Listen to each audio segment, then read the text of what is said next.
پہاڑ کی چوٹی پہ کھڑا یہ قلعہ آج خاموش ضرور ہے، مگر اس کی ہر اینٹ، ہر پتھر، ہر دراڑ ایک ایسا راز لیے بیٹھی ہے جس نے دنیا کے سائنسدانوں کو حیران کر دیا۔ یہ وہی جگہ ہے جہاں ایک شخص نے 1000 سال پہلے کھڑے ہو کر زمین کی پیمائش کر ڈالی، اور اس کا حساب آج کی جدید کمپیوٹر سے صرف 1% کم یا زیادہ ہے۔ یہ ہے نندانہ قلعہ، اور یہ اس کی وہ داستان ہے جو پاکستان کے 99% لوگوں نے کبھی نہیں سنی۔ یہ قلعہ پنجاب کی ساؤتھ رینج میں ضلع جہلم کے علاقے پنڈ دادن خان کے قریب موجود ہے۔ یہ علاقہ پہاڑی، خشک اور پتھریلے راستوں والا خطہ ہے، اس لیے ہندو شاہی دور میں یہاں سرحدی نگرانی کے لیے ایک مضبوط چوکی بنائی گئی تھی۔ مگر بات صرف نگرانی کی نہیں تھی، یہاں سے گزرنے والے اہم راستے کشمیر، پوٹھار، کندھار اور موجودہ خیبر پختونخوا سب ایک دوسرے سے جڑے ہوئے تھے۔ جو اس مقام کو قابو میں رکھتا، وہ تجارت، جنگ اور علاقوں کی شہرت پر قبضہ کرتا تھا۔ نندانہ قلعہ اصل میں ہندو شاہی سلطنت نے بنایا تھا، ایک طاقتور راجپوت حکومت جو 8ویں سے 11ویں صدی تک کابل سے پنجاب تک حکمران رہی۔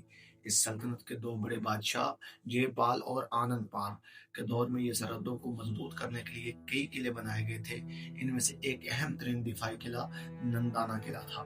یہ قلعہ سطح زمین سے تقریباً 1500 فٹ اونچائی پر ہے۔ اس کا اصل مقصد صرف اور صرف یہی تھا کہ فوج دشمن کی نقل و حرکت کو دور سے ہی دیکھ لے اور نیچے وادی میں موجود آبادی کو محفوظ رکھ سکے۔ یہ قلعہ 3 اطراف سے قدرتی چٹانوں سے گھرا ہوا تھا، جبکہ چوتھی طرف انسانوں نے مل کر ایک ناقابل تسخیر دیوار بنا ڈالی۔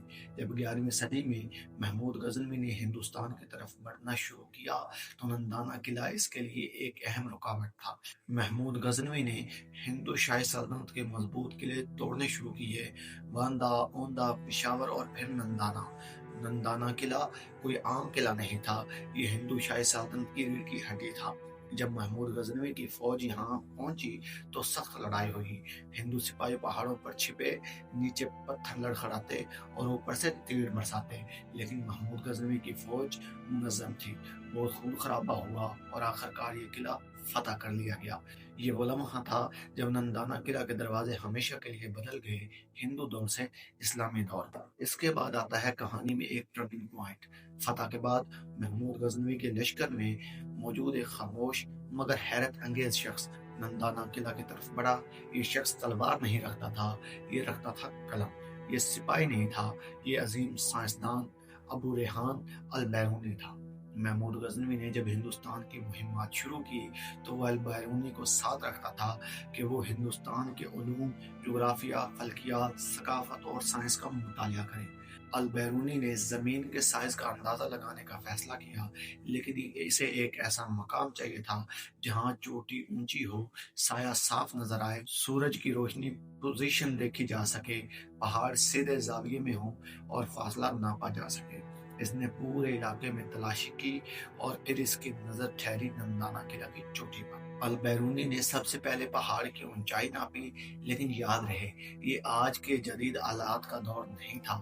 نہ کیلکولیٹر تھا، نہ ٹیلیسکوپ، نہ کمپاس، نہ کچھ اس طرح کا اور۔ اس نے زاویوں کا حساب رکھا، سورج کے سایوں کو نوٹ کیا، افق کی بلندی دیکھی، پہاڑ کی کم سے کم 3 جگہوں سے پیمائش کی، پھر ایک ایسا فارمولہ استعمال کیا جسے آج ہم ٹریگنومیٹری کہتے ہیں، اور اس وقت دنیا میں شاید ہی کوئی اسے سمجھ پاتا۔ اس کا نتیجہ زمین کا ریڈیس 6339 کلومیٹر تھا، جبکہ جدید سائنسی لوگوں نے جب پیمائش کی تو زمین کا ریڈیس آیا 6371 کلومیٹر، یعنی 1000 سال پہلے صرف 1% غلطی۔